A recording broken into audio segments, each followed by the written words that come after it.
नमस्कार, आपण पाहताय सांगली न्यूज। वैभव पाटील यांना भाजप प्रवेश ठरणार नवसंजीवनी।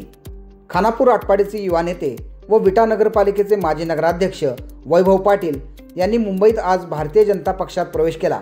भाजपाचे कार्याध्यक्ष रवींद्र चव्हाण व सांगली जिल्ह्याचे पालकमंत्री चंद्रकांत पाटील यांच्या उपस्थितीत वैभव पाटील यांनी त्यांच्या असंख्य कार्यकर्त्यांसह भाजपात प्रवेश केला।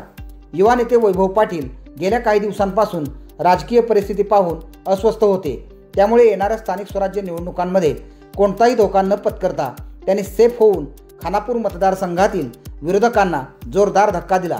वैभव पाटील यांच्या भाजप पक्षप्रवेशामुळे त्यांच्या संपूर्ण गटाला नवसंजीवनी मिळणार आहे। पंतप्रधान नरेंद्र मोदी, मुख्यमंत्री देवेंद्र फडणवीस यांच्या प्रचंड विकास कामांमुळे भारतीय जनता पक्ष सध्या मोठ्या प्रमाणात सर्व ठिकाणी विजयश्री मिळवण्यात यशस्वी होत आहे। त्याच रथावर स्वार होण्यासाठी वैभव पाटील यांनी भाजपात जाणे पसंत केले आहे। भाजपाची सगळी ताकद आता त्यांच्याबरोबर असल्याने विजयाचा गुलाल त्यांच्यापासून आता दूर असणार नाही। पुढील काही दिवसात होणाऱ्या विटा नगरपालिकेसह स्थानिक स्वराज्य संस्था निवडणुकीत भाजप आता ताकदीने उतरणार हेही स्पष्ट झाले आहे। या पक्षप्रवेशाने वैभव पाटील गटात मात्र आनंदाचे वातावरण तयार झाले आहे।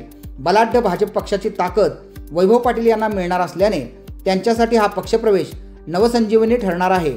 त्यांच्या असंख्य कार्यकर्त्यांसह त्यांनी भाजपला आपलेसे केले आहे।